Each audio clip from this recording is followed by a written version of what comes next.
Hey guys, tonight we step off the edge of everything you've ever known, and into a world where even a simple journey could quietly turn into your last. You're standing at the edge of a dusty road, the kind that doesn't look particularly threatening at first glance. It stretches forward in a pale, uncertain line, disappearing into a horizon that seems just a little too far away. Behind you is home.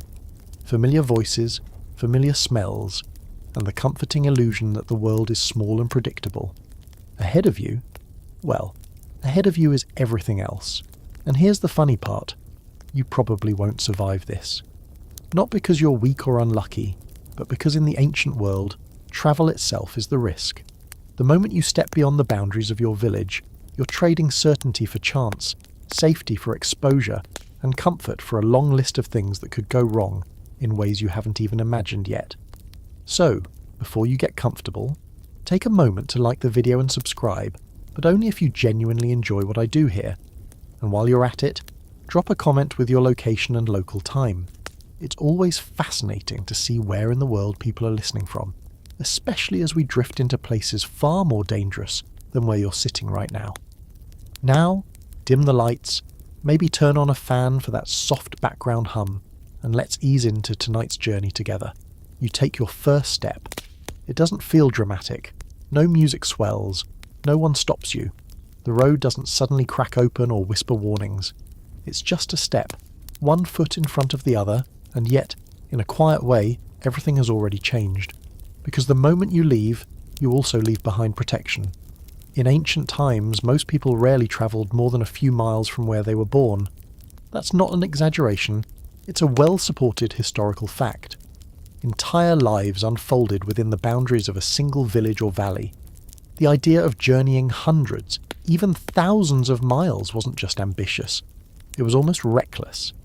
And yet, here you are.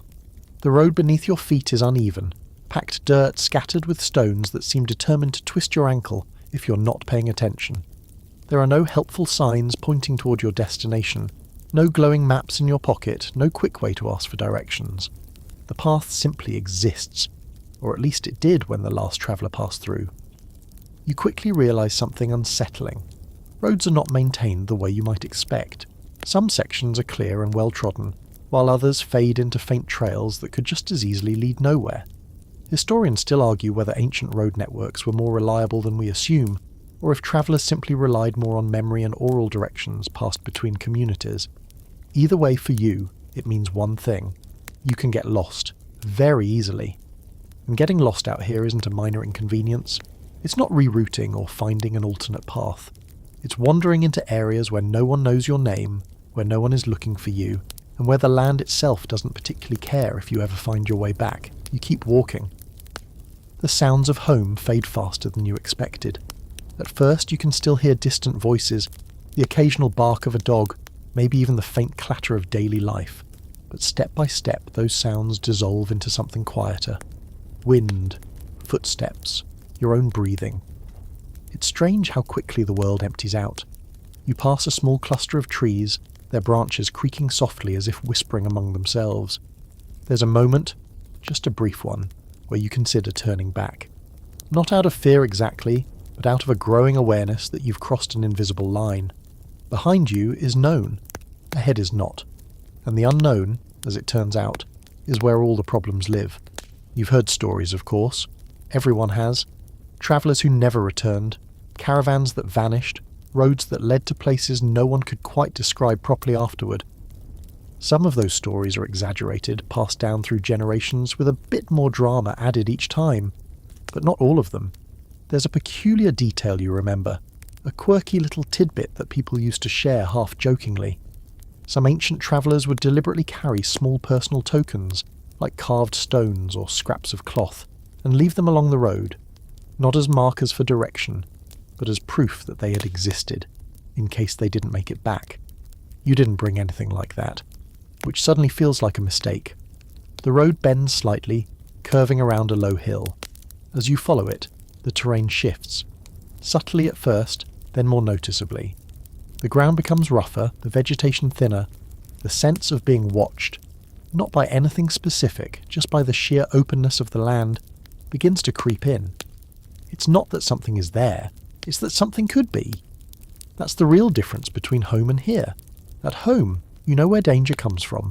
You know which neighbours to avoid, which paths get muddy after rain, which corners of the forest are best left alone. Out here, every direction is equally uncertain. Every shadow has potential. Every sound has meaning you can't quite interpret yet. You pause for a moment, adjusting the small bundle you're carrying. It's not much. Some food, maybe a water container, a few basic items. Travel in this era forces you to be selective. You carry only what you must because every extra weight becomes a burden over time. And time, you're starting to realise, moves differently on the road. Distances stretch, hours blur. The sun becomes your only reliable guide, slowly shifting across the sky as if it's the only thing that truly knows where it's going. You keep walking. There's no dramatic event yet, no bandits jumping out, no sudden storms. Just the slow, creeping understanding that this journey is going to test you in ways that have nothing to do with strength or speed. It's about endurance, awareness, patience, and perhaps most importantly, acceptance. Because once you've started, turning back isn't always as simple as it sounds. The road behind you is already changing in your memory, blending into the uncertainty ahead, and somewhere deep down you know that even if you did return home right now, something would feel different. You've seen the edge of the world, and now you can't unsee it. So you take another step, and another. The journey continues. Quiet, uncertain, and filled with possibilities you can't yet name. The quiet doesn't last forever. It changes. At first it was the kind of silence that simply felt empty, like the world had stepped back to give you space. But as you move farther from home, that silence begins to feel occupied. Not loud, not obvious, just subtly filled with things you can't quite see yet. You notice it in the way your footsteps start to sound too sharp against the ground, like they're announcing your presence to something unseen. You notice it in how often you glance over your shoulder now, even though there's nothing there, or at least nothing you can confirm. Because out here, the road isn't just a path, it's an invitation, and not always to friendly company. You've heard about bandits, everyone has. The stories tend to vary depending on who's telling them, but the core idea stays the same. There are people who live off the road, watching it, waiting for travellers like you to pass through. And unlike you, they know exactly what they're doing. In fact, banditry was so common in many ancient regions that entire trade routes gained reputations for being especially dangerous. The Silk Road, for example, wasn't just famous for silk and spices, it was also known for the constant threat of robbery. That's a mainstream historical fact, and one that suddenly feels a lot more personal now that you're actually on a road like this. You tighten your grip on your belongings, even though it won't make much difference if someone truly wants to take them. The unsettling part is that you don't know where the danger might come from. There's a stretch of road ahead lined with scattered rocks and low shrubs. It looks harmless enough, but you can't shake the feeling that it would be an ideal place for someone to hide. You slow your pace slightly, trying not to make it obvious that you're suddenly more alert. Your ears strain for anything unusual, a rustle, a footstep, a breath that isn't yours. Nothing. And somehow, that makes it worse. Historians still argue whether bandits were as widespread as ancient sources suggest, or if some accounts exaggerated the threat to make journeys seem more dramatic. But standing here, in the middle of nowhere, you're not particularly interested in the academic debate. Even a small chance feels like too much. You move forward anyway, because stopping isn't really an option. The road opens up again, the shrubs thinning out into a wide, exposed stretch of land. You let out a breath you didn't realise you were holding. For a moment, it feels safer. Fewer places to hide, fewer unknowns lurking just out of sight. But that sense of relief doesn't last long, because the open road has its own kind of danger. You notice it first as a distant shape. Far off to the side, barely more than a blur against the landscape. It's moving, slowly, deliberately. You squint, trying to make it out. An animal, large enough to notice. Your mind immediately starts cycling through possibilities, none of them particularly comforting. Wolves, if you're in the right region. Maybe a stray dog gone wild. In some parts of the world, even bigger predators roam the edges of human paths, drawn by the occasional opportunity that a lone traveller might represent. You don't run. Running would make you look like prey, and even you know that much.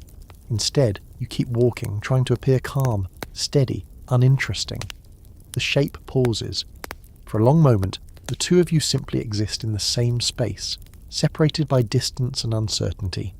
Then, slowly, it turns and moves away, disappearing into the landscape as quietly as it appeared. You exhale again, this time a little more shakily. It's a small encounter, nothing dramatic, no attack, no chase.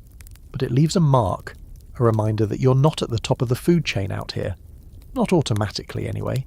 There's a strange historical detail that comes to mind, something you once heard that seemed almost absurd at the time. Some ancient travellers would wear small bells or attach noisy trinkets to their clothing, not as decoration, but as a way to warn animals of their presence. The idea was simple. Surprise is dangerous, so better to announce yourself early. At the time, it sounded almost comical. Now it sounds practical. You continue on, your senses a little sharper, your steps a little more deliberate.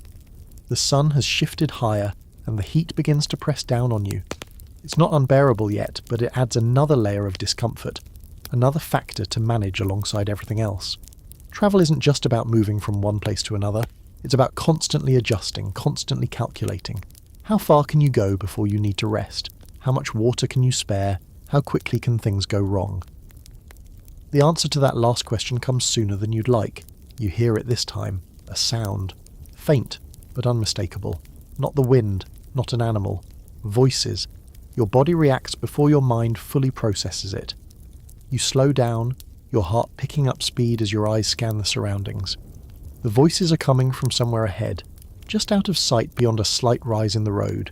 You can't tell how many there are. You can't tell what they're saying, and you definitely can't tell if they're friendly. This is the moment every traveller dreads. The moment where you have to make a decision without enough information. Do you keep going, hoping for the best, or do you turn away, risking getting lost just to avoid a potential threat? There's no perfect answer. And that's something ancient travellers understood all too well. Every choice carries risk. Every path has consequences. There's no safe option, only different kinds of danger. You hesitate just for a second, then you move forward, slowly, carefully, quietly enough that your approach doesn't immediately announce itself. As you crest the rise, the scene comes into view. A small group of people gathered around what looks like a resting spot. Packs on the ground, a few animals, maybe donkeys or small horses, grazing nearby. They don't look like bandits, not obviously anyway, just travellers, like you. The tension in your chest eases, but only slightly. Because here's the thing, not every threat looks like a threat at first glance, and not every traveller is as honest as they appear. Still, there's safety in numbers, or at least the possibility of it. You approach cautiously, offering a nod, not too friendly, not too distant, just enough to acknowledge their presence without committing to anything more. One of them looks up, returning the gesture. No sudden movements, no aggressive postures, just a quiet, mutual understanding. You're all out here together, navigating the same uncertain road. For now, at least, that's enough. Because whether it's bandits hiding in the shadows or animals watching from afar, one thing is becoming very clear. The road is never truly empty. It's just waiting. You don't exactly decide to join them. It happens more gradually than that. At first, you linger at the edge of their small resting spot, careful not to assume anything. No one invites you outright, but no one sends you away either. There's a quiet exchange of glances, a few measured nods, and then, almost without noticing, you find yourself sitting just close enough to be part of the group. It's subtle, this shift from being alone to being not quite alone. One of them passes you a small piece of dried food. You hesitate for a second, because trust out here is never automatic. But hunger makes the decision for you. You accept it with a quiet thanks, taking a bite that's tougher than you expected but still welcome. No one asks too many questions. That, in itself, feels intentional. Ancient travellers often avoided sharing too much too quickly.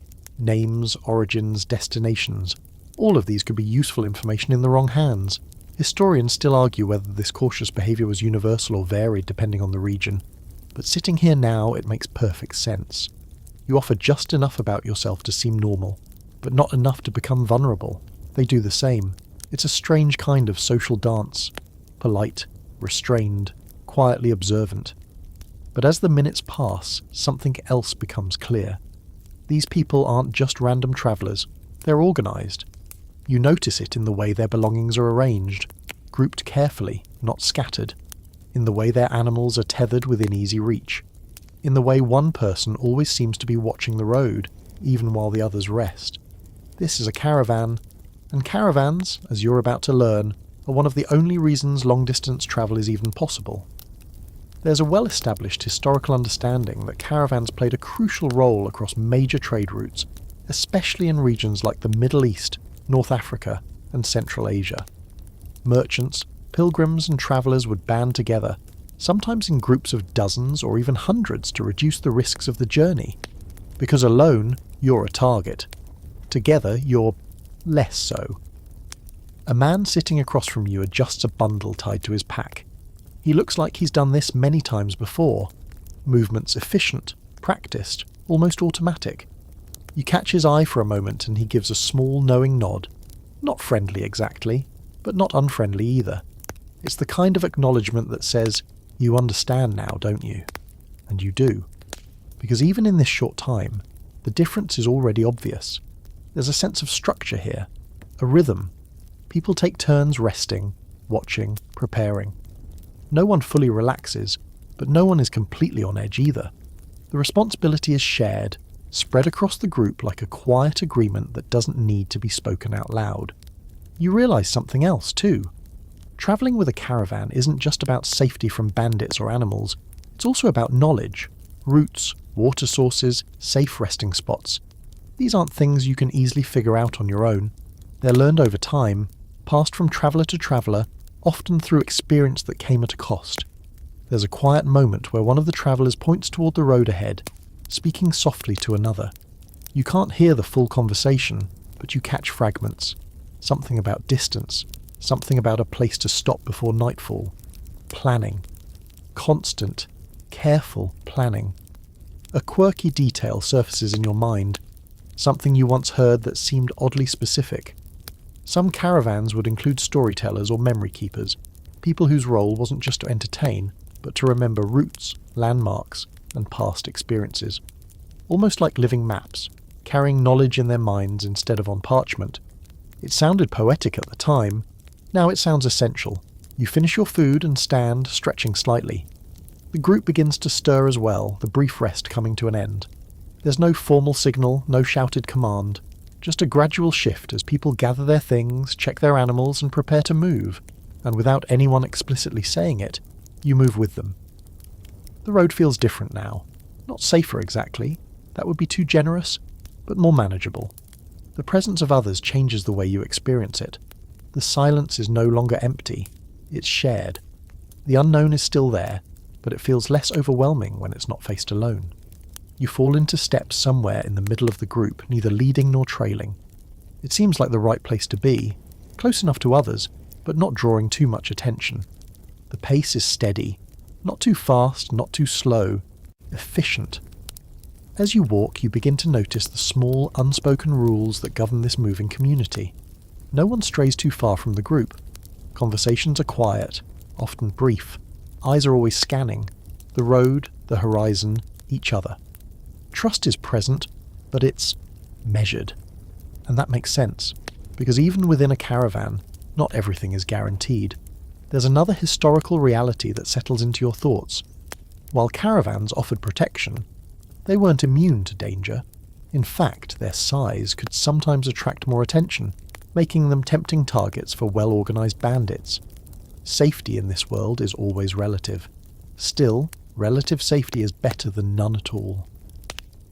The sun begins its slow descent, the light softening into warmer tones. Shadows stretch longer across the road, and with them comes a subtle shift in mood. Night is approaching, and night, you're starting to understand, is a completely different challenge. The group seems to sense it too.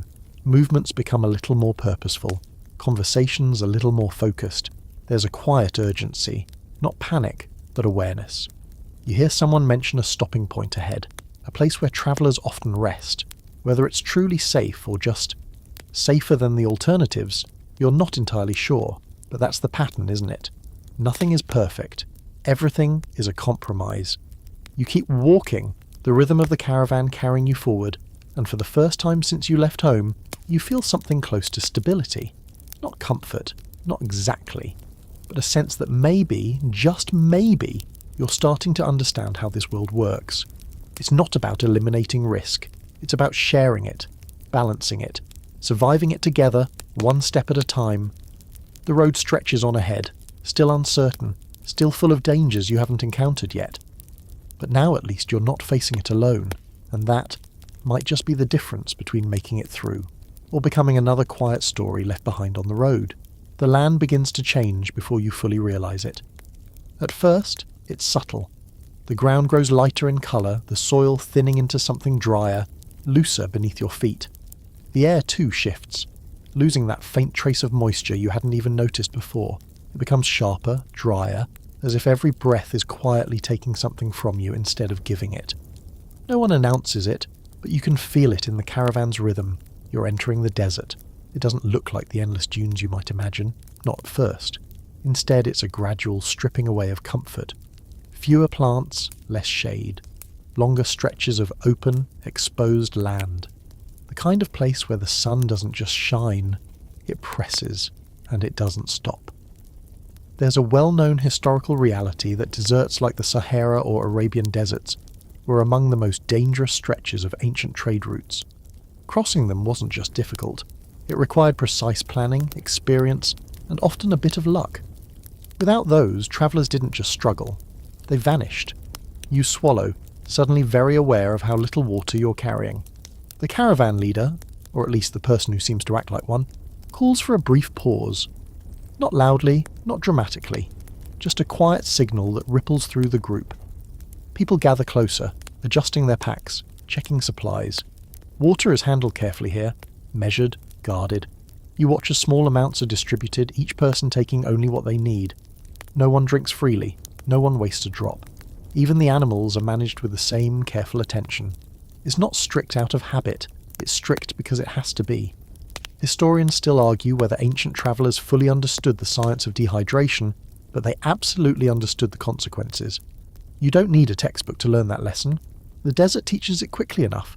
You take a sip when it's your turn. There's not enough to satisfy you, not even close, but that's the point. Satisfaction isn't the goal, survival is. The caravan moves again, and this time the pace feels slightly different. Slower, more deliberate. Each step is measured, as if the group is carefully managing its energy.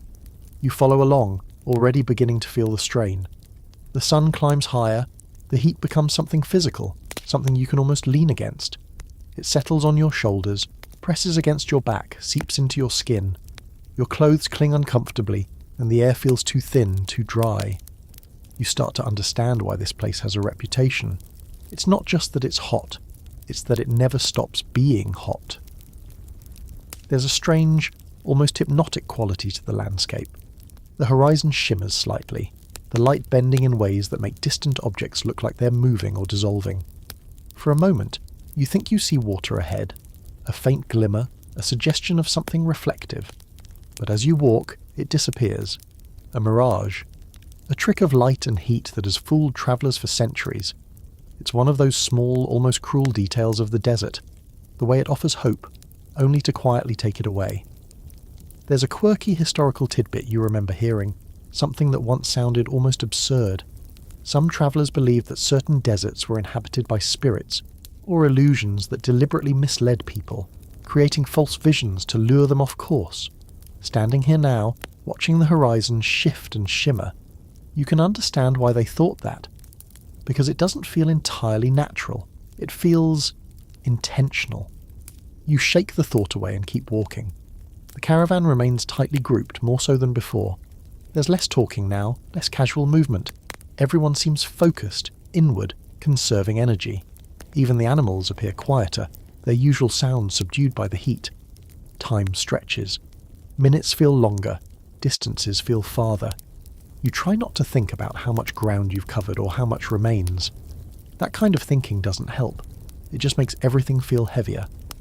Instead, you focus on the small things, the rhythm of your steps, the sound of the wind, soft, dry, almost like a whisper brushing against your ears. The occasional glance at the people around you, a quiet reassurance that you're still part of something, still moving with purpose. At one point, the caravan shifts direction slightly, veering off what looks like the main path. You wouldn't have noticed it on your own, but here, it's deliberate. There's a reason. There's always a reason. Maybe it's to avoid a particularly harsh stretch of terrain. Maybe it's to reach a known water source, hidden somewhere beyond your current view. Or maybe it's based on knowledge passed down through generations. Routes that exist more in memory than on any physical map. That's the thing about the desert.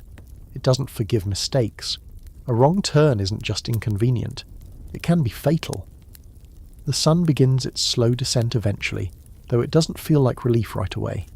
The heat lingers trapped in the ground, radiating back up even as the light softens. But there's a subtle shift in the air, a promise that things will change soon, and they do. As night approaches, the temperature begins to drop. At first, it's a welcome change. The intense heat fades, replaced by something cooler, more manageable. You find yourself breathing a little easier, your steps a little lighter. But the desert isn't done with you yet, because the cold comes quickly, faster than you expect. What was once an oppressive heat becomes a biting chill, creeping in as the sun dips below the horizon. You pull your clothing tighter, suddenly wishing you had prepared differently. Another lesson, quietly delivered. The caravan finally slows, then stops. This time, the halt feels more definitive. People begin setting up a temporary camp, not elaborate, not comfortable, but enough to rest. Small fires flicker to life, carefully managed to conserve fuel. You settle down among them, exhaustion settling into your bones. The desert stretches out around you, vast and silent under the growing darkness. Above, the sky begins to fill with stars, more than you've ever seen before, scattered across the blackness like distant, indifferent observers. It's beautiful, in a way that feels almost unfair considering everything else. You lie back slightly, staring up at that endless sky, and for a moment, despite the danger, despite the exhaustion, despite the constant awareness that this place could take everything from you without hesitation, you understand why people keep crossing it, not just for trade, not just for necessity, but for something harder to explain. Because out here, on the edge of survival, the world feels bigger, sharper, more real. And as sleep begins to creep in, carried on the cool desert air, you realize that this journey isn't just about reaching a destination anymore. It's about enduring everything in between. Morning comes quietly but not gently. The desert doesn't wake you with birdsong or soft breezes. It wakes you with cold that lingers just a little too long, and a stiffness in your body that reminds you exactly where you slept. On hard ground, under an open sky that offered beauty but not comfort. You sit up slowly, your muscles protesting. Around you, the caravan is already stirring. No one lingers. No one stretches lazily or wastes time easing into the day. Out here, mornings are efficient, because the sooner you move, the better your chances. There's a brief moment where you look back across the desert you crossed yesterday. In the early light, it seems calmer, almost harmless. The harshness is softened by distance, by memory. It's a trick, of course. The desert hasn't changed. You have. And now, as the caravan begins moving again, the land ahead starts to rise. At first, it's barely noticeable. A gentle incline, a subtle shift in the horizon. But step by step, the ground lifts higher. The air grows thinner, and the path becomes something else entirely. You're heading into the mountains. Unlike the desert, which stretches endlessly outward, the mountains rise upward with a kind of quiet authority. They don't feel empty. They feel imposing, like something solid and ancient is watching your progress, unimpressed. The road, if you can still call it that, narrows as you climb. Loose stones scatter underfoot, forcing you to pay closer attention to every step. One careless movement could send you slipping, and out here, a simple fall isn't just embarrassing, it's dangerous. There's a well-established historical fact that mountain passes were among the most treacherous parts of ancient trade routes. Places like the Hindu Kush or the Alps challenged even experienced travellers, with narrow paths, sudden weather changes, and the constant risk of rock slides. Entire caravans could be delayed for days, or worse, you feel that risk immediately. The air is different here. Cooler, yes, a welcome relief after the desert, but also thinner. Each breath feels slightly less satisfying, as if you're not quite getting everything you need from it. It's subtle at first, but as you climb higher, it becomes harder to ignore. Your pace slows, not by choice but by necessity. Even the caravan adjusts. The steady rhythm you grew used to is replaced by something more cautious, more uneven. People spread out slightly, giving each other space on the narrow path. Conversations fade into silence again, replaced by the sound of careful footsteps and the occasional scrape of stone. You glance down once, just once, and immediately regret it. The drop beside you is steep, far steeper than you expected, the kind of distance that makes your stomach tighten, and your mind quickly suggests that looking straight ahead is a much better idea. So you do, because sometimes survival is as simple as not thinking too much about what's below you. There's a strange detail you recall, as something oddly specific and a little unsettling. Some ancient travellers believed that mountains were alive in their own way, capable of shifting and reacting to human presence, not in a literal sense perhaps, but in how unpredictable they could be. Rocks falling without warning, paths collapsing, weather turning in an instant. Standing here now, you can understand the feeling. The mountain doesn't feel hostile exactly, but it definitely doesn't feel safe. As you continue upward, the temperature drops further.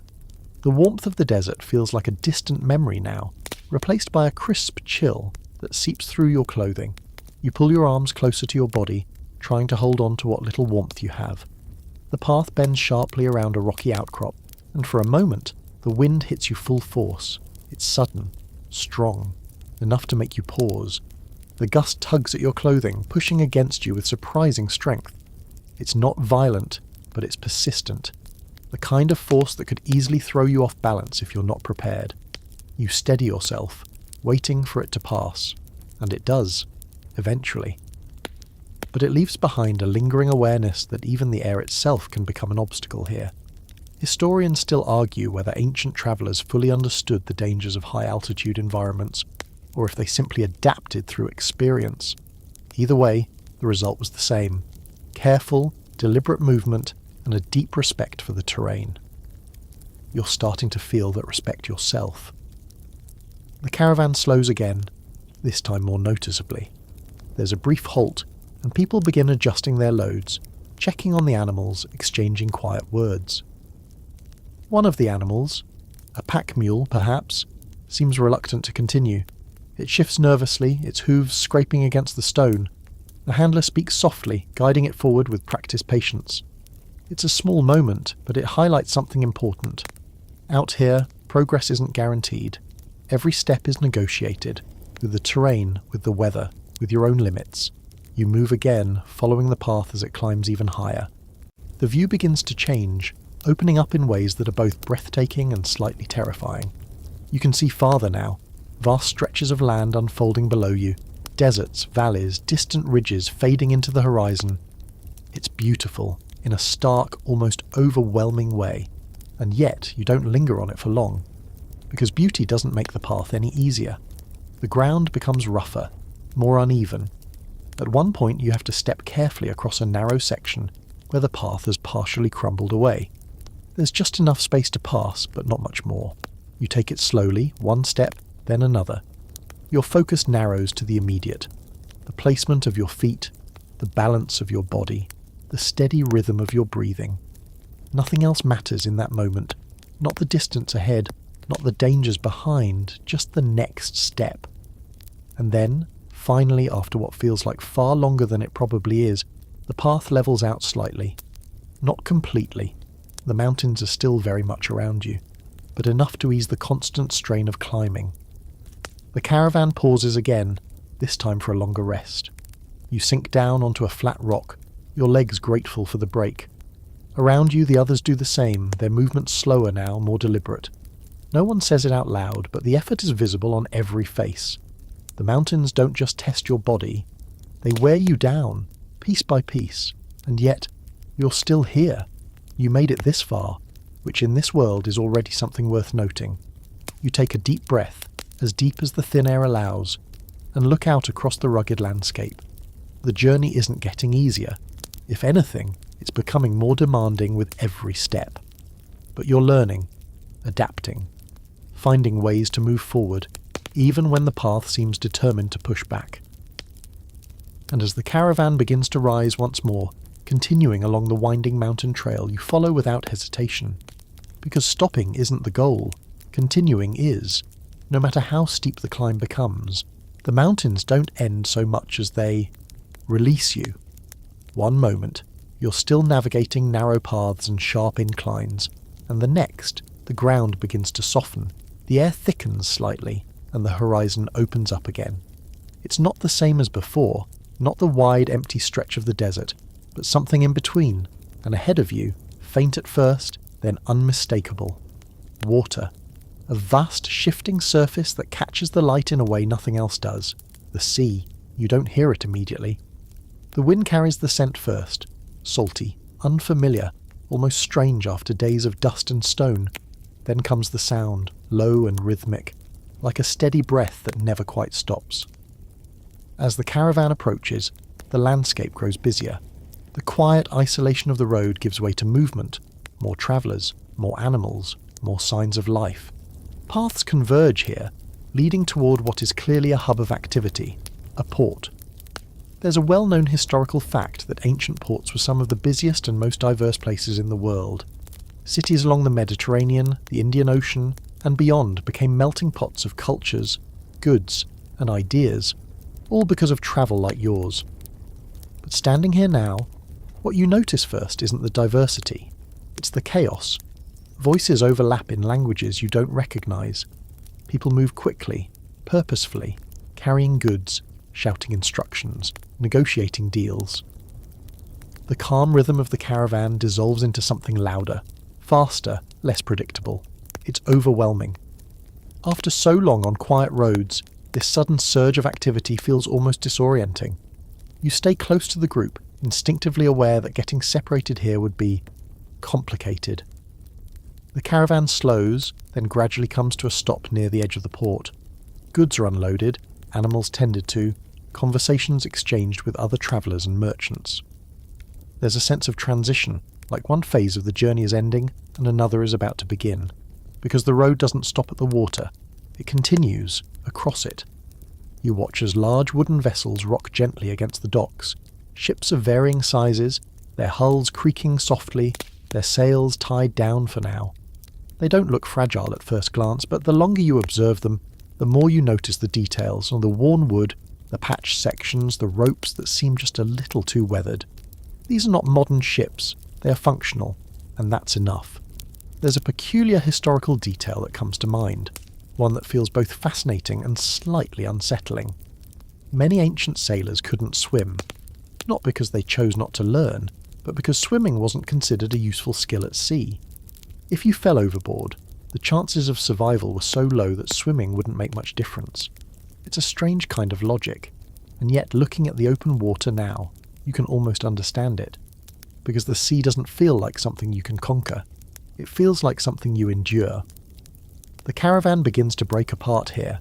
Some travellers are staying, their journeys ending at the port. Others, like you, are preparing to continue. But continuing means changing everything. The road, the rhythm, the rules. All of it shifts the moment you step onto a ship. You hesitate at the edge of the dock, watching as goods are loaded onto one of the vessels. Crates, bundles, barrels. Everything carefully arranged, though the process still looks chaotic to you. A crew member gestures, signalling that it's time, and just like that, you're faced with another choice. Stay on land, where the dangers are familiar, or step onto the sea where nothing is. There's no real debate, of course. You've come this far, so you step forward. The wooden planks beneath your feet creak slightly as you board. The surface feels different immediately. Not solid and steady like the ground, but subtly shifting, responding to the movement of the water below. It's unsettling. You find a place along the side, gripping the edge a little tighter than you'd like to admit. Around you, the crew moves with practiced ease, adjusting ropes, checking sails, preparing for departure. This is their world, not yours. Historians still argue how advanced ancient seafaring techniques truly were, but there's no question that sailors developed a deep practical understanding of wind, currents, and navigation. They had to. The sea doesn't allow for guesswork, and yet, it's still unpredictable. The ship begins to move. slowly at first, pulling away from the dock with a gentle, almost hesitant motion. Then, as the sails are raised and the wind catches them, the movement becomes more purposeful. The land begins to recede. The noise of the port fades, replaced by the steady sound of water against the hull. The horizon stretches out in all directions, an unbroken line where sky meets sea. It's vast, far more vast than anything you've encountered so far. At first, there's a sense of awe, a quiet appreciation for the sheer scale of it. But that feeling doesn't last long, because with that vastness comes something else: exposure. On land, there were places to hide, paths to follow, directions to choose. Here, there's only one way forward, and if something goes wrong, there's nowhere to go. The ship rocks gently beneath you, a constant motion that you can't quite get used to. Your body tries to adjust, but it's a slow process. Each shift, each tilt feels just unfamiliar enough to keep you slightly off balance. Somewhere nearby, you hear someone retch quietly. You don't blame them. Seasickness is another well-documented challenge of ancient travel, though the people experiencing it probably didn't need documentation to confirm it. It's immediate, undeniable, and impossible to ignore. You close your eyes for a moment, focusing on your breathing, trying to steady yourself. In, out, in, out. The rhythm helps, a little, but the motion never stops. Hours pass, or maybe it's less than that. Time becomes harder to track out here, where the only reference points are the sun above and the endless water around you. The crew continues their work, adjusting to changes in the wind, making small corrections that you barely notice, but that keep the ship on course. It's a constant effort. Nothing about this is passive. Even when it looks calm, even when the sea seems gentle, there's always something happening beneath the surface. You glance out at the horizon again, half expecting to see land reappear. It doesn't. Just water. Endless, shifting, indifferent water. And for the first time since you began this journey, you feel something deeper than caution or fatigue. You feel small. Not in a comforting philosophical way, but in a very real, very immediate sense. Out here, you're completely at the mercy of forces you can't control, can't predict, and can't escape. The road was dangerous. The desert was unforgiving. The mountains were relentless. But the sea is something else entirely. And as the ship carries you farther from land, deeper into that vast, uncertain expanse, you begin to understand why so many ancient travellers saw this part of the journey, not just as risky, but as a gamble with everything they had. The sea doesn't stay the same for long. At first, it had a rhythm, steady, almost predictable in its motion. You could begin to anticipate the rise and fall, the gentle rocking beneath your feet. It wasn't comfortable exactly, but it was manageable. That doesn't last. The wind shifts. You notice it first in the sails, the way they snap a little sharper, pulling tighter than before. The crew reacts almost instantly, voices rising, not in panic but in urgency. Ropes are adjusted, movements become quicker, more precise. Something is changing. You grip the edge of the ship again, this time without even pretending you're not doing it. The water, once calm, begins to ripple more aggressively. Small waves build into larger ones, their peaks catching the light in sharp, uneven patterns. The sky darkens slightly. Not dramatically, not yet, but enough. There's a well-known historical reality that ancient ships were incredibly vulnerable to storms. Without modern navigation tools or reliable forecasts, sailors often had little warning before conditions turned dangerous. What you're experiencing now, this slow, creeping shift, is likely the only warning they ever got. The ship lurches slightly to one side. It's not violent, but it's enough to throw off your balance. You stumble, catching yourself just in time. Around you, others do the same, though the crew remains steady, moving as if the shifting deck is something they've long since learned to ignore. You wish you could say the same. The waves grow larger, the rhythmic sound of water against the hull becomes louder, more forceful. Each impact feels heavier, more deliberate, like the sea is testing the ship, pushing against it just a little harder each time. There's a moment, brief but unmistakable, where you realize something important. You're completely out of your depth, not just physically, in every sense. On land, you could read the terrain, adjust your pace, make decisions based on what you saw and felt. Out here, your control is gone. The ship moves whether you're ready or not, guided by forces you don't fully understand, and those forces are building. The wind howls now, no longer a gentle push, but a constant pressure. The sails strain against it, pulling the ship forward even as the waves try to resist. Water splashes over the side, cold and sudden. You flinch, instinctively stepping back, but there's nowhere to go. The deck is crowded, the space limited. Everyone is adjusting, bracing, reacting in their own way. Some cling to whatever they can hold, others crouch low, trying to stay stable. The crew shouts instructions, their voices cutting through the rising noise. This is what it looks like when things go wrong. Historians still argue how often ancient ships were lost at sea compared to how many successfully completed their journeys. Records are incomplete, stories are inconsistent. But standing here now, it's easy to believe that the sea claimed more than it spared. The ship rises sharply on a wave, then drops again with a heavy jarring motion. Your stomach twists, not just from the movement, but from the sudden realization of how fragile this all is. The wood beneath your feet creaks loudly, the structure flexing under the strain. It holds, for now. There's a strange, almost surreal detail that surfaces in your mind. Something you once heard about ancient sailors carrying small charms or amulets, believing they could protect them from storms. Some invoked sea gods, others relied on personal rituals, small acts of faith in a situation where control was limited. At the time, it might have seemed superstitious. Now, it feels understandable. Because when the world around you becomes this unpredictable, you start looking for anything that offers a sense of reassurance, even if it's only symbolic. The storm doesn't explode all at once. It builds, slowly, relentlessly. The waves grow taller, the gaps between them deeper. The ship begins to climb and fall in more dramatic motions, each one testing your balance, your grip, your ability to stay upright. Rain begins to fall, light at first, then heavier. Cold droplets strike your skin, mixing with the salt water already soaking your clothes. Visibility drops slightly, the horizon blurring into a grey shifting line. You can no longer tell where the sea ends and the sky begins. Everything merges into motion and sound. The crew works tirelessly, adjusting sails, securing cargo, doing everything they can to keep the ship stable. Their movements are fast, coordinated, the result of experience, repetition, survival. This isn't their first storm, but that doesn't mean it's easy. You crouch lower, gripping a nearby rope, your knuckles tightening as another wave crashes against the side. The force of it sends a shudder through the ship, a reminder that no matter how skilled the crew is, they're not in control. They're adapting, reacting, enduring.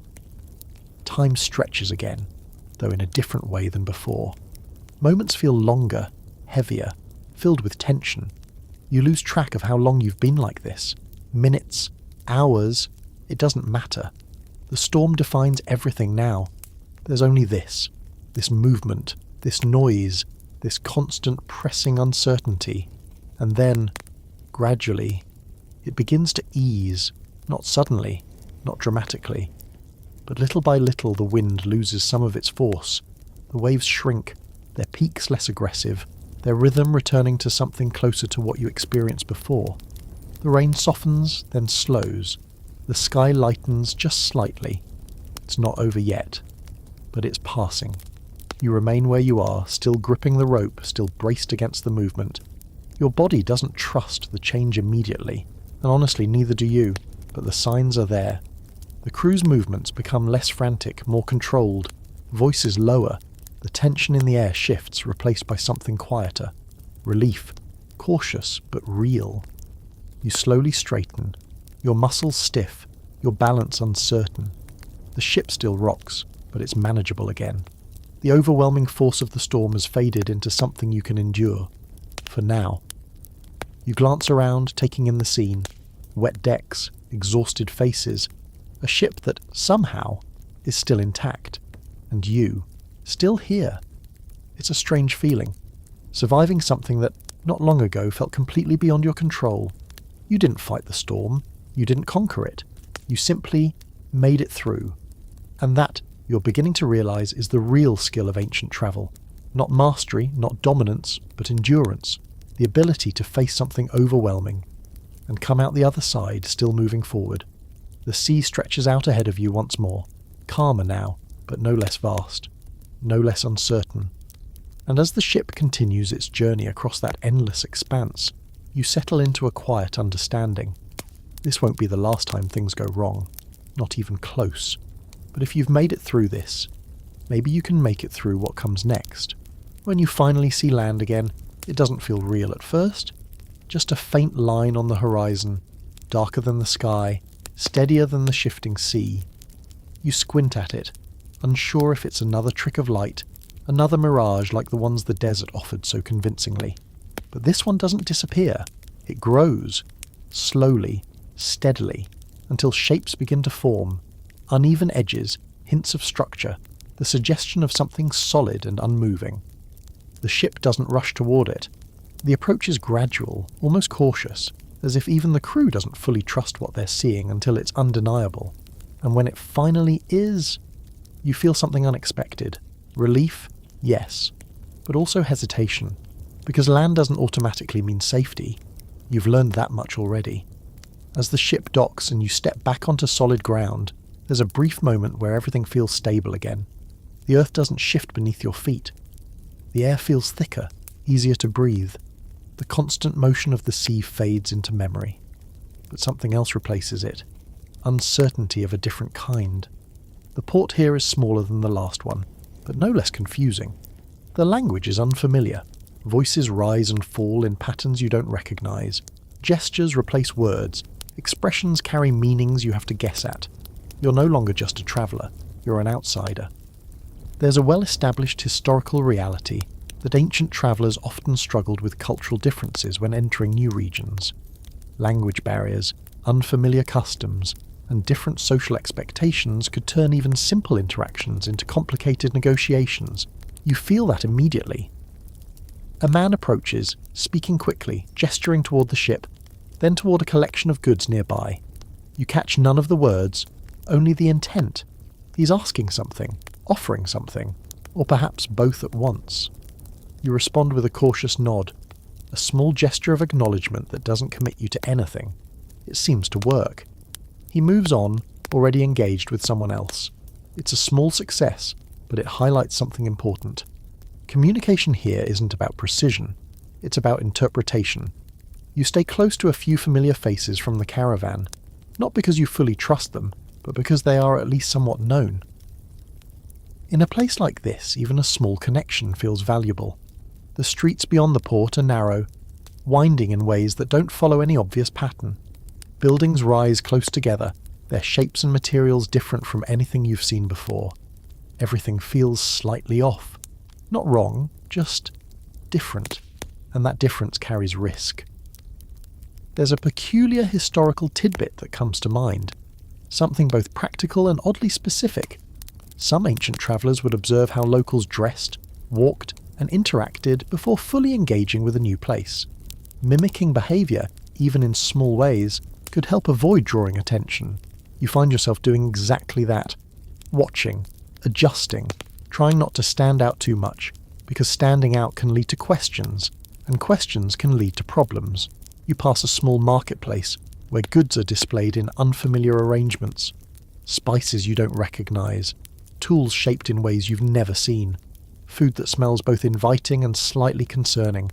Your stomach reminds you that you're hungry. But hunger, like everything else on this journey, has to be managed carefully. You approach one of the stalls, hesitating just long enough to observe how others interact. Coins are exchanged, or something like them. Gestures made, items handed over. You try to follow the pattern. It's not perfect. There's a brief moment of confusion, a slight mismatch in expectations, but eventually the exchange is completed. You walk away with something edible, you hope, and a small sense of accomplishment.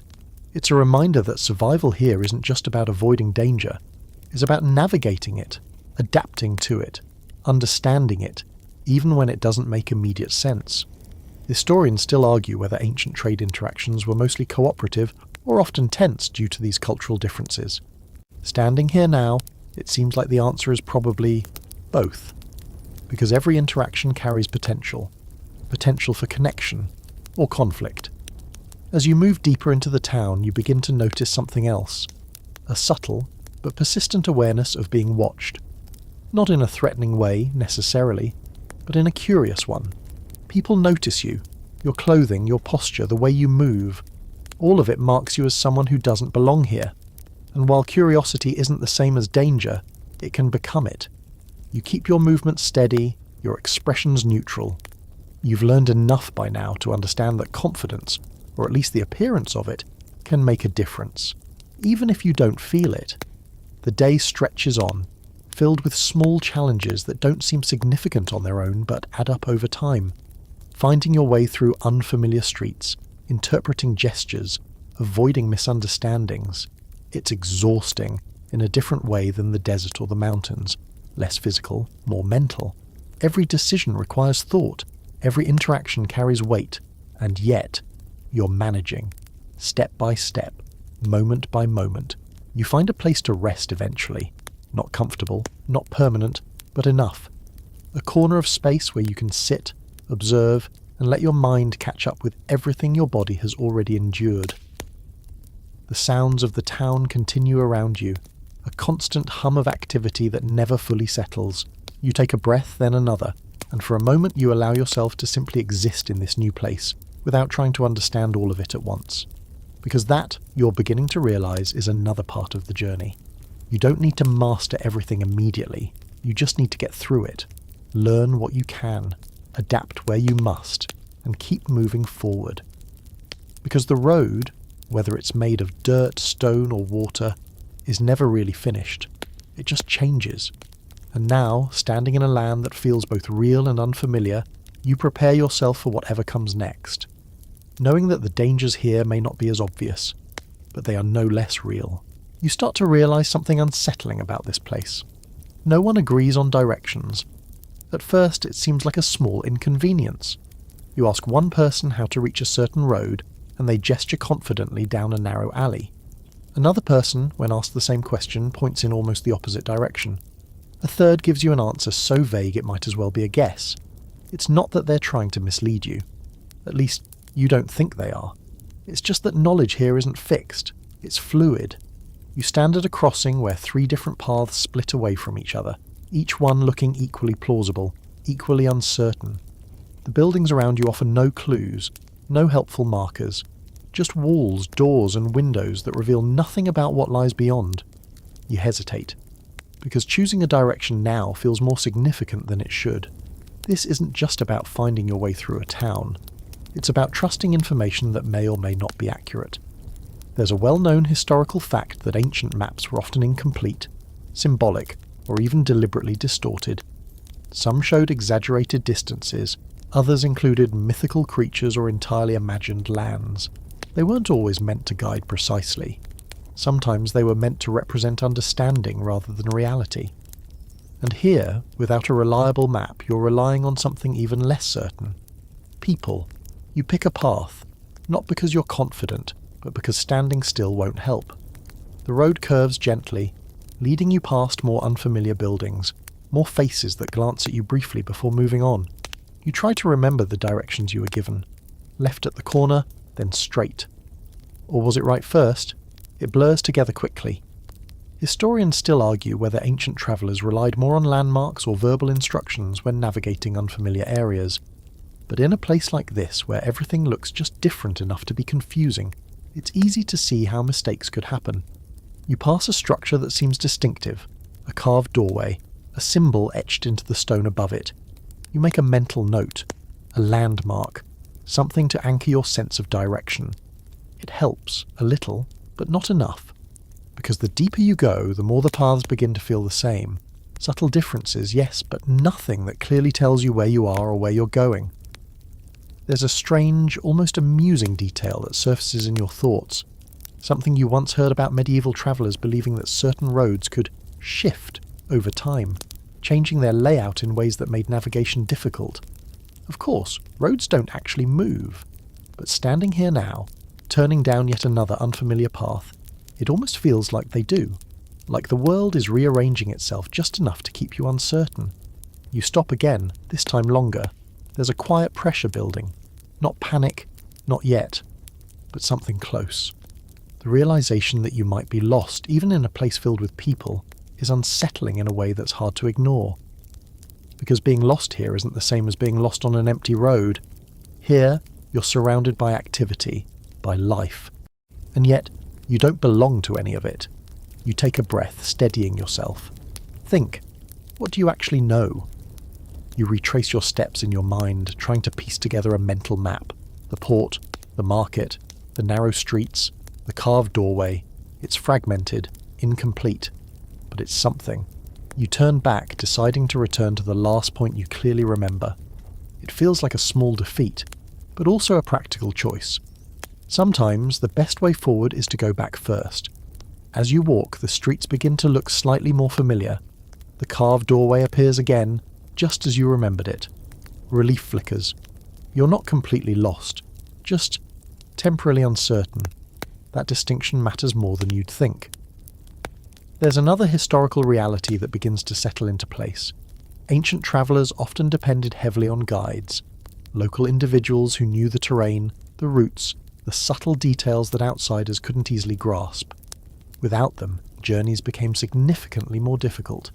You can see why now, because knowledge isn't just about information, it's about context, understanding not just where something is but how everything connects. You consider seeking help again, but this time more carefully.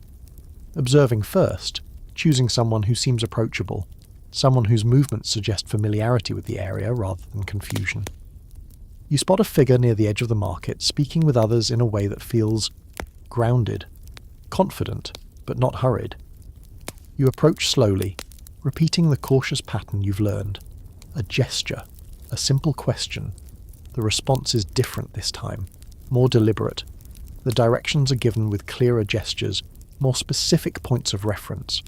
Landmarks, turns, distances measured in ways that make sense even without shared language. You listen closely, committing it to memory as best you can. Then you follow it, step by step, and this time, it works. The path unfolds in a way that feels intentional, each turn leading logically to the next. The confusion fades, replaced by a growing sense of orientation. You're not just moving anymore, you're navigating. It's a subtle but important shift. Because navigation isn't about knowing everything, it's about knowing enough.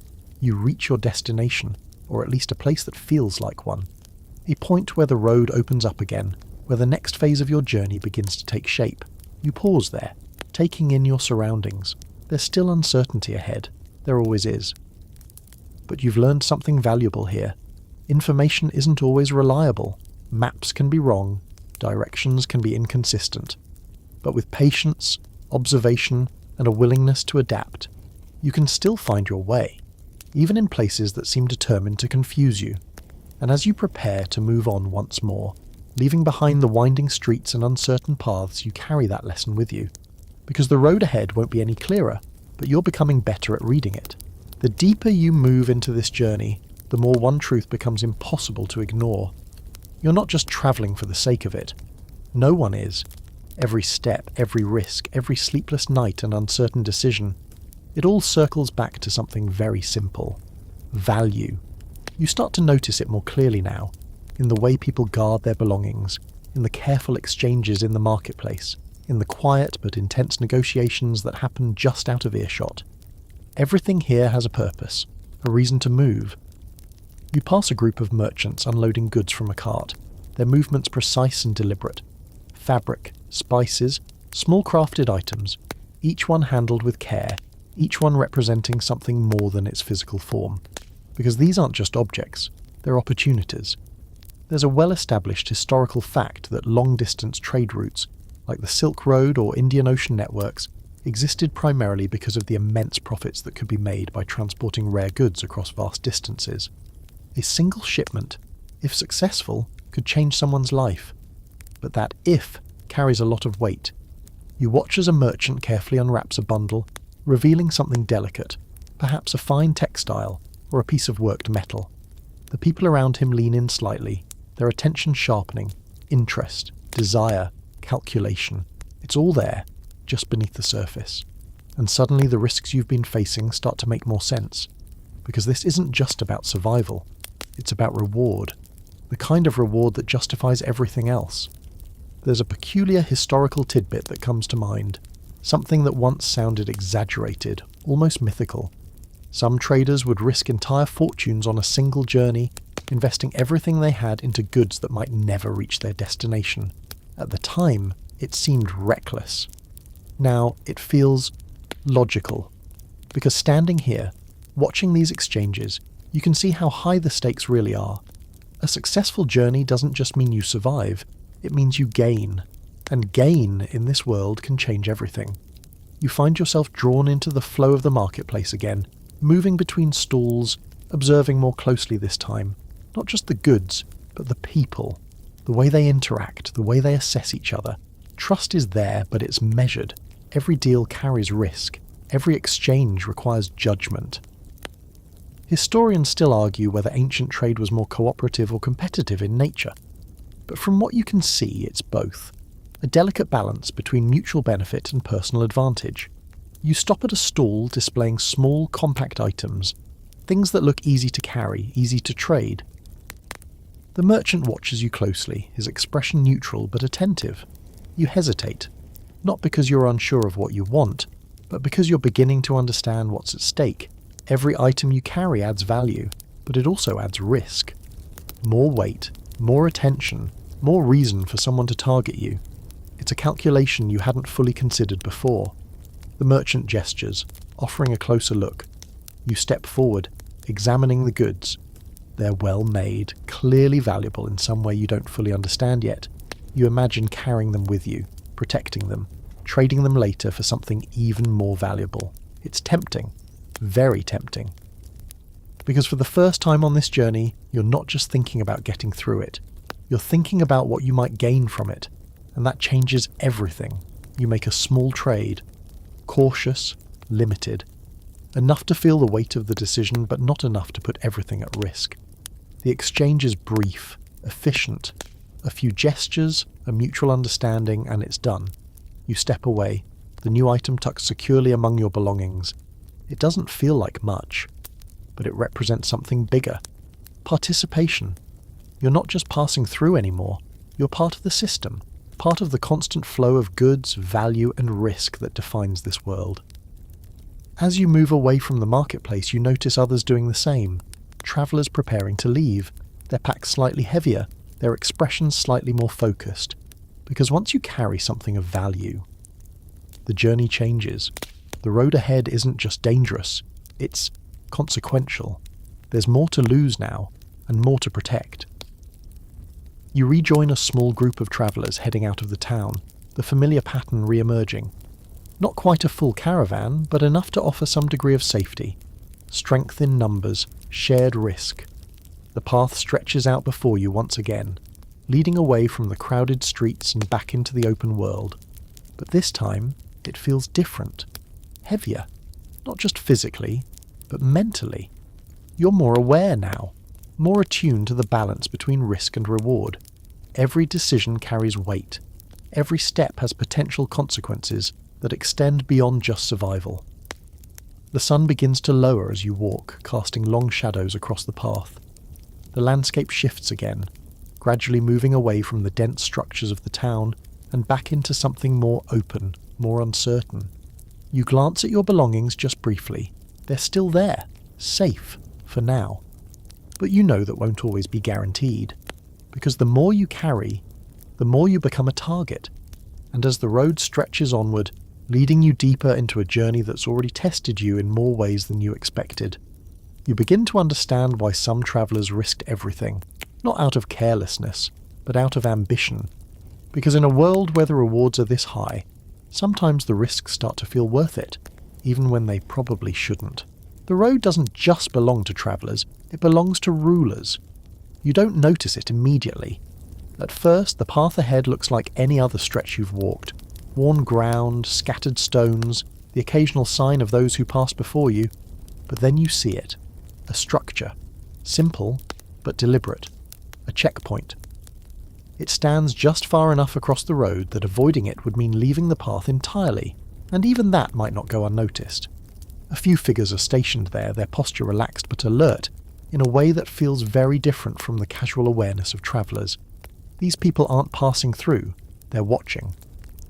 There's a well-known historical fact that many ancient empires controlled trade routes by establishing checkpoints, collecting taxes and monitoring movement.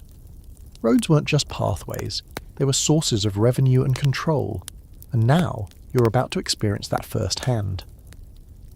The group you're travelling with slows naturally, the shift in pace spreading quietly from front to back. No one seems surprised, no one tries to turn around. This is expected. You feel it too. That subtle tightening in your chest, the awareness that this interaction matters. Because here, the rules are different. This isn't about survival against nature or chance. This is about authority. As you approach, one of the guards steps forward. His expression isn't hostile, but it isn't friendly either. It's neutral in a way that suggests he's done this many times before. He gestures, a request, or perhaps a demand. You don't need to understand the exact words to grasp the meaning. Stop, show, explain. The travellers ahead of you comply without hesitation. Bags are opened, goods revealed, brief exchanges made. Some hand over small items or coins, payment clearly. Others speak for a moment longer, perhaps negotiating, perhaps clarifying. You watch carefully, trying to understand the pattern, because getting this wrong could cause problems, and problems here aren't the kind you can simply walk away from. Historians still argue whether these checkpoints were consistently fair or often corrupt, but from what you can see, it likely depended on the people in charge. Authority, like everything else on this journey, isn't always predictable. Your turn comes sooner than you'd like. The guard looks at you, then at your belongings. There's a brief pause, just long enough to make you aware of how exposed you are. You open your pack slowly, deliberately. Inside are the items you've gathered along the way. Some practical, some newly acquired, all of them now subject to someone else's judgment. The guard examines them with a practiced eye, not lingering too long, but not rushing either. Assessing, valuing, deciding. There's a moment where his gaze lingers on one particular item, something you traded for not long ago. You feel a flicker of tension, a quiet hope that it won't draw too much attention. It does. Of course it does. He gestures again, more specifically this time, a request for payment, or perhaps a share. You hesitate, just briefly. Not enough to be obvious, but enough to feel it internally. Because this is the trade-off. You carry value. And now you're expected to give some of it up. It's frustrating in a quiet, controlled way. But you've learned enough by now to understand that resistance isn't always the best option. So you comply. A small portion, handed over carefully. Enough to satisfy, hopefully. The guard considers it for a moment, then nods. Approval. Permission. You're allowed to continue. You close your pack, the motion feeling slightly heavier now. Not just because of what you lost, but because of what it represents. Control. The realization that your journey isn't entirely your own, that there are forces, organized, structured, deliberate, that shape the road just as much as the land itself. As you move past the checkpoint, you feel the tension ease slightly. The air seems a little lighter, the path a little more open. But the awareness remains. This won't be the last time. Borders, territories, shifting regions of influence, all of them come with their own rules, their own expectations, and you'll have to navigate them all. There's a curious historical tidbit that comes to mind. Some ancient travellers would deliberately hide portions of their goods, concealing them in clever ways to avoid paying full taxes at checkpoints. False compartments, hidden pouches, even disguising valuable items as something less important. It's risky. If discovered, the consequences could be severe. But the fact that people tried it tells you something important. The system wasn't always trusted, and trust on this journey is already in short supply. You catch up with the group again, falling back into the familiar rhythm of shared movement. No one talks much about what just happened. They don't need to. It's understood. Part of the journey, part of the cost. The road stretches out ahead once more, winding through land that feels subtly different again. Not just in appearance, but in atmosphere. You've crossed something. Not a visible line, not a dramatic boundary, but something real nonetheless. A shift in control. A change in who watches, who decides, who benefits. And as you continue forward, you carry that awareness with you. Because the dangers of this journey aren't just physical. They're structured, organised. built into the very path you're walking. And surviving them isn't just about endurance anymore, it's about understanding the rules. Even when they're not clearly written, you notice them before you understand them. A different kind of traveller. They move with the same steady pace, carry similar bundles, and follow the same uncertain roads. But something about them feels quieter, more focused, less concerned with trade, more concerned with something you can't quite see. At first you assume they're just another group passing through, but as you draw closer, the differences become clearer. Their clothing is simpler, more uniform. Their belongings are fewer, carried with a kind of intentional restraint, and their expressions calm. Not careless, not unaware, just steady in a way that feels unusual after everything you've experienced. These are pilgrims, travellers, yes, but not for profit or exploration, for something else entirely. There's a well-known historical fact that pilgrimage routes were some of the most travelled paths in the ancient world. Journeys to places like Mecca, Jerusalem or Varanasi drew thousands of people, many of whom faced the same dangers as traders and explorers. But their purpose was different, and that changes how they move. You fall into step alongside a few of them, not by invitation but by proximity. No one seems to mind. There's a quiet acceptance here, a sense that the road belongs to anyone willing to walk it. One of them glances at you briefly, offering a small nod. Not a greeting exactly, more like acknowledgement. You return it. And just like that, you're part of this quieter flow. The rhythm is similar to what you experience with the caravan, but without the constant tension of trade or negotiation. There's less focus on goods, more on the act of moving itself. Step, breath, step, breath. It's almost meditative. There's a curious historical detail that surfaces in your mind. Some pilgrims would intentionally travel with as few possessions as possible, believing that hardship itself was part of the journey, that the difficulty, the discomfort, the risk, all of it contributed to something meaningful. At the time, that idea might have seemed strange. Now, after everything you've been through, it feels understandable, because this journey has already changed you, not just physically, but mentally, emotionally. The pilgrims don't talk much, but when they do, their conversations feel different. Less about logistics, more about purpose. Fragments of stories, reflections, quiet exchanges that carry a weight you can't fully grasp but can still feel. You listen without fully understanding, and somehow that's enough. Historians still argue about the exact motivations behind ancient pilgrimages, whether they were driven purely by faith, social expectation, or a combination of both. But walking alongside these people, it's clear that whatever the reason, it's strong enough to carry them through everything the road throws at them. The path ahead isn't any easier. The terrain shifts again, uneven and demanding. The sun rises higher, the air grows warmer. Fatigue sets in just as it always does. But something about this group changes how it feels. There's less urgency, less tension. Not because the dangers are gone, they aren't, but because the response to them is different. When the path becomes difficult, they slow together. When someone stumbles, others adjust without hesitation. There's a sense of shared purpose that doesn't rely on profit or survival alone. It's quieter than that, deeper. You find yourself matching their pace more naturally now, your steps aligning with theirs. The rhythm becomes familiar, almost comforting in its consistency. For a while, the road feels manageable, not easy, but balanced. Then, as always, something shifts. A distant sound, faint but unmistakable. Voices, different from the ones around you, louder, less controlled.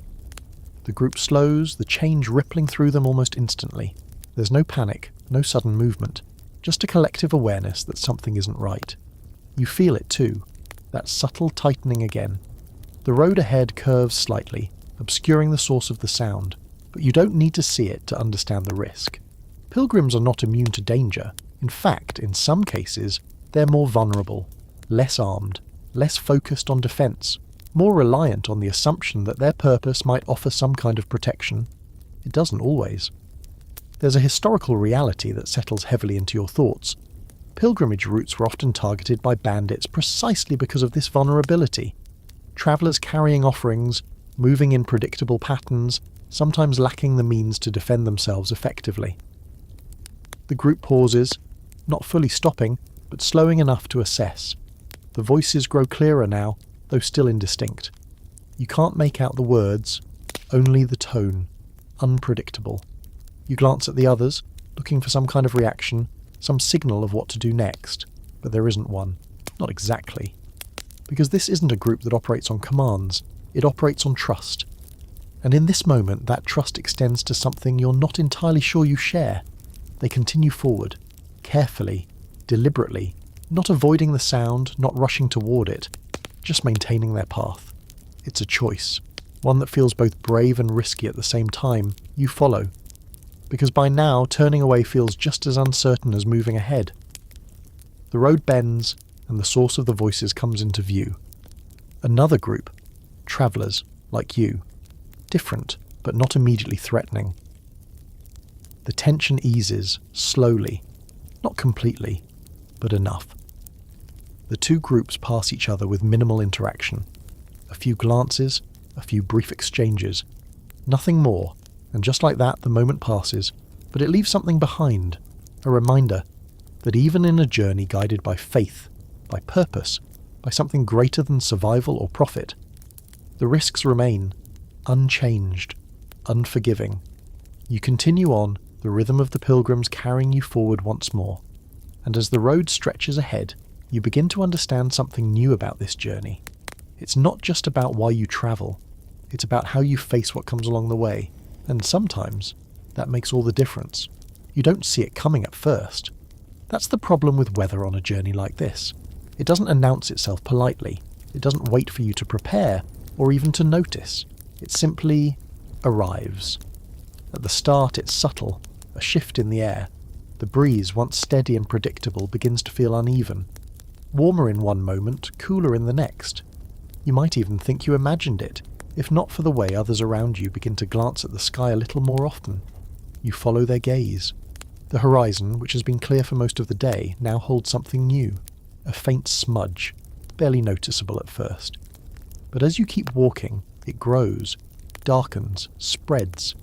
There's a well-known historical fact that ancient travellers were incredibly vulnerable to sudden weather changes because they lacked accurate forecasting tools. What might begin as a calm day could turn into a violent storm with little warning, leaving entire groups exposed, and right now you're watching that transformation happen in real time. The pilgrims slow slightly, their earlier calm shifting into something more alert. Not panic, never panic, but readiness. They've seen this before. You, on the other hand, you're still learning. The wind picks up first, not strong enough to stop you, but enough to make each step a little less stable. Dust lifts from the ground, swirling in loose patterns that grow more chaotic with every passing minute. You pull your covering tighter, instinctively trying to shield your face. The sky darkens further. What was once a distant smudge is now a looming presence, stretching across more of the horizon than you'd like. And then you hear it. A low, distant rumble. Thunder. It rolls across the landscape in a slow, deliberate wave, the kind of sound that doesn't just reach your ears, it settles into your chest. There's a curious historical tidbit that comes to mind. In some ancient cultures, sudden storms were believed to be signs of divine displeasure, warnings from the gods themselves. Travellers would sometimes stop, pray, or change their course entirely in response. Looking at the sky now, you can understand why. The first drop of rain hits you almost unexpectedly. A single, cold impact against your skin, then another, and another. Within moments, it's no longer a question of if the storm will arrive. It's already here.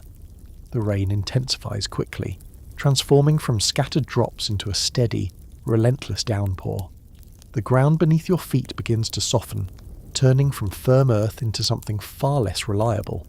Each step becomes heavier, slower, more uncertain. The group shifts formation instinctively, staying closer together now.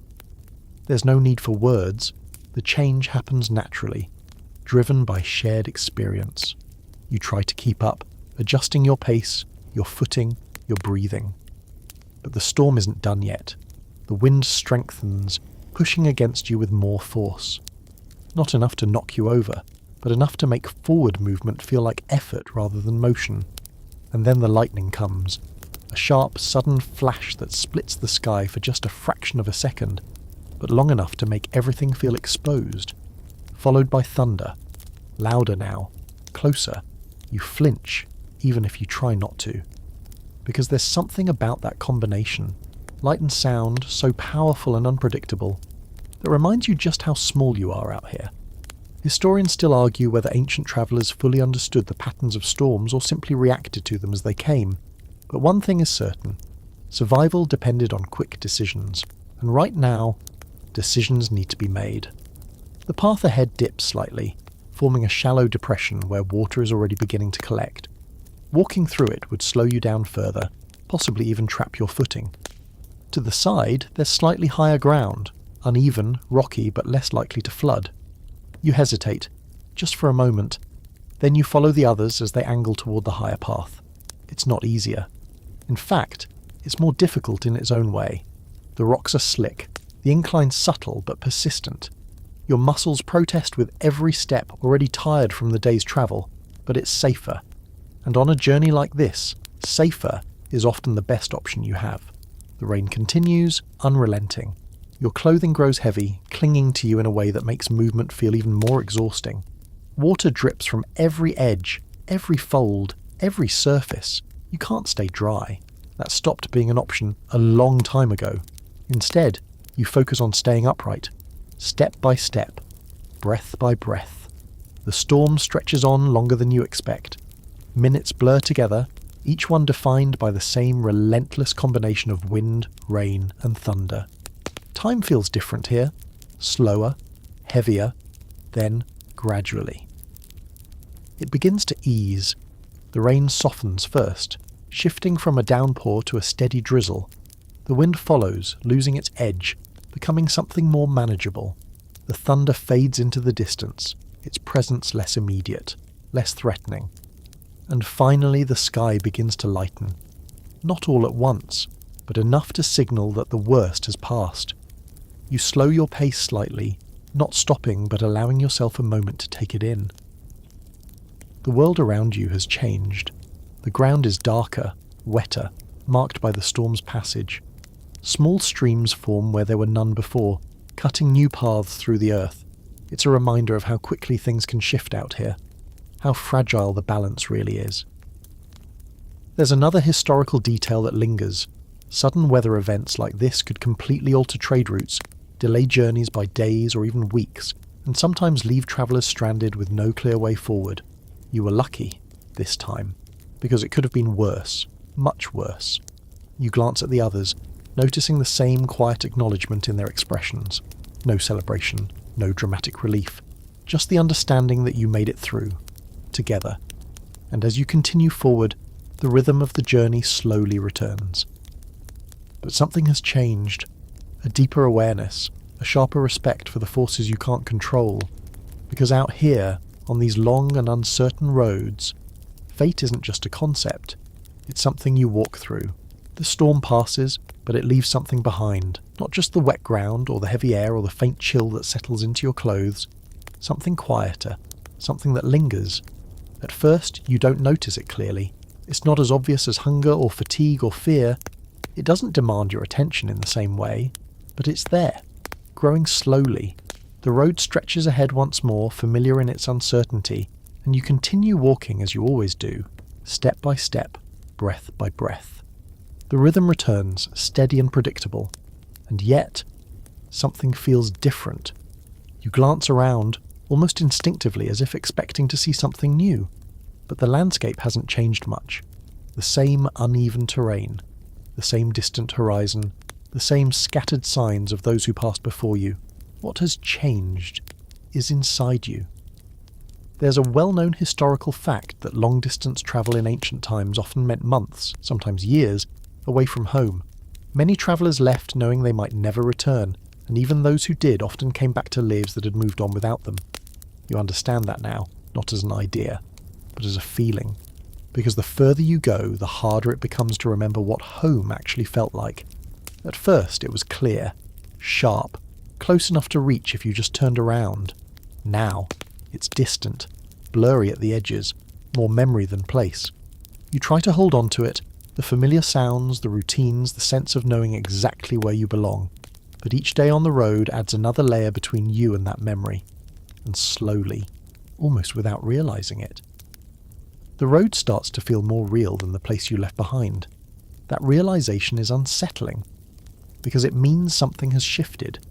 You're not just passing through anymore, you're becoming part of it. There's a curious historical tidbit that comes to mind. Some ancient travellers, after spending years on the road, reportedly struggled to settle back into stable life.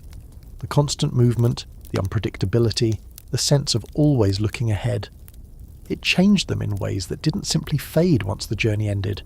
You can see how that might happen, because even now, there's a part of you that has adapted to this life. The uncertainty doesn't feel as overwhelming as it once did. The risks, while still present, feel manageable. Not because they've lessened, but because you've changed. And yet, for all that adaptation, something else grows alongside it. A quiet weight, loneliness. It doesn't arrive all at once. It builds gradually, in the spaces between moments. In the silence after conversations fade. In the long stretches of road where no one speaks. In the realization that the people around you, the caravan, the pilgrims, the strangers you've walked beside, are all temporary. They come, they go, and the road continues. Historians still argue whether the emotional toll of ancient travel is fully understood, because so much of the record focuses on trade, exploration, and conquest rather than personal experience. But it's hard to imagine that it didn't leave a mark. You feel that mark now. It's subtle, but persistent. A sense of distance, not just from places, but from people. You've shared moments with others, brief connections formed out of necessity or circumstance, but none of them last. They can't. Because everyone is moving towards something different, and no matter how closely your paths align for a time, eventually they separate. You notice it more clearly now when someone leaves. A figure who was there yesterday, gone today. No farewell, no explanation, just absence. At first it felt strange. Now it feels expected. And that might be the strangest part of all. You adjust your pack slightly, the familiar motion grounding you in the present. The weight is still there, physical, tangible, but it's nothing compared to the weight you carry internally. Not heavy enough to stop you, but enough to remind you. You walk on, because that's what you do now. The road continues, stretching out in front of you with that same quiet indifference. It doesn't care where you've been, what you've lost, or what you're starting to feel. It simply exists, and you follow it. There's a moment, brief but clear, where you pause. Not because you have to, but because you choose to. You look back. The path behind you curves out of sight, disappearing into distance and memory. You can't see where you started anymore, not even a trace of it. It's gone, or at least it feels that way. You turn forward again, because there's nothing else to do, and as you resume walking, you notice something unexpected. The loneliness doesn't disappear, but it changes. It becomes quieter, less sharp, almost familiar, like another part of the journey, not something to fight, but something to carry. And in a strange way, that realization makes it easier to keep going, because you're no longer trying to escape it. You're simply moving with it, step by step, breath by breath. The road stretches on, endless and indifferent, and you follow it as you always have. Not because it's easy, not because it's safe, but because somewhere along the way, it became part of who you are. By now, you understand something that would have seemed impossible when you first stepped onto this road. The danger never really goes away. It changes shape. It shifts from one form to another, bandits to storms, hunger to loneliness, suspicion to exhaustion. But it never truly disappears. And yet, you're still here, still walking, still moving forward. The road ahead looks much like it always has, uncertain, uneven, stretching farther than you can see. But your perspective has shifted, because this journey isn't just about what you face, it's about why you keep going. There's a well-known historical fact that ancient trade routes like the Silk Road connected vast regions of the world, enabling the exchange of goods, ideas, and cultures across thousands of miles. Despite the immense risks, people continue to travel these routes for centuries, not once, not occasionally, but consistently, generation after generation. You used to think that kind of persistence must come from something simple. Greed, maybe, or necessity. But now, you know it's more complicated than that, because you've felt it yourself, that quiet pull forward. At first, it was practical. Survival, movement, keeping up with the group, avoiding danger. But somewhere along the way, it became something else. Curiosity. The need to see what's beyond the next bend. The quiet question that lingers in the back of your mind. What's out there? There's a curious historical tidbit that surfaces. Some ancient travellers deliberately chose longer, more dangerous routes because they offered new opportunities, new connections, or simply the chance to discover something unknown. The risk wasn't just tolerated. Sometimes it was part of the appeal. You can almost understand that now, because the road has a way of changing how you think. It strips things down to their essentials: food, water, shelter, movement. And in that simplicity, something else emerges: clarity. You know what matters out here. You feel it in every decision, every step, every moment of hesitation. Historians still argue whether ancient travellers were fully aware of how much these journeys transformed them, or if they simply adapted without reflection.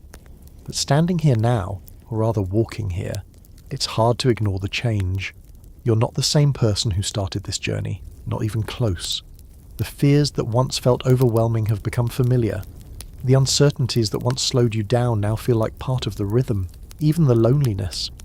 It doesn't carry the same weight it once did, because you've learned how to move with it. You pass another group of travellers heading in the opposite direction.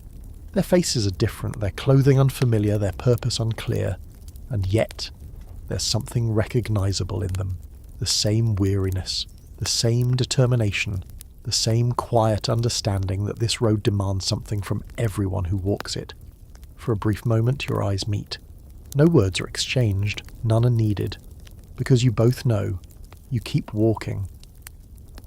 The sun shifts slowly across the sky, marking time in a way that feels both steady and distant. The air carries that familiar mix of warmth and movement, the kind that reminds you that the world is always in motion, just like you. There's no final destination in sight, no clear ending, just more road. And strangely, that doesn't bother you as much as it once might have, because the journey itself has become enough, not easy, not safe, but meaningful in a way that's hard to explain. You think back to everything you've faced, the dangers, the decisions, the moments where things could have gone very differently, and you realise something important. None of it was guaranteed. Every step forward was a risk. Every mile travelled was uncertain. And still, you moved. That's why they kept travelling. Not because it was safe, not because it was easy, but because, in a world that was vast and unpredictable, movement itself was a kind of power, a way to shape your own path, even when so much remained out of your control. You adjust your pace slightly, settling into that familiar rhythm once more, step by step, breath by breath. The road continues, and so do you. The world around you begins to soften, not because it's changing, but because your attention starts to drift. The sharp edges of the journey, the risks, the decisions, the constant awareness, begin to fade into something quieter. The path beneath your feet feels steadier now, almost gentle in its repetition. Each step follows the last without effort, without urgency. The horizon, once something to chase or fear, now simply exists, distant, calm, unchanging. Your breathing slows, the air feels softer. The sounds of the journey, distant footsteps, the quiet movement of wind across the land, blend together into a steady, soothing rhythm. There's nothing you need to do anymore. No decisions to make, no dangers pressing in. Just the simple act of moving forward, carried by the memory of the road rather than the effort of it. The weight you've been carrying, both physical and otherwise, feels lighter now. Not gone, but easier to hold. Like something you've grown used to. Like something that no longer needs your full attention. The journey stretches on, but it no longer feels endless. It just feels quiet. And as that quiet settles in, you find yourself letting go of the need to look ahead, to anticipate what comes next.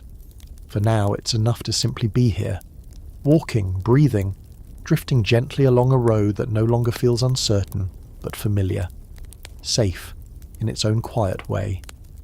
And as everything softens, the light, the sound, the steady rhythm of your steps, you can finally rest within the journey itself, letting it carry you forward without effort, without worry, until even the road fades into stillness.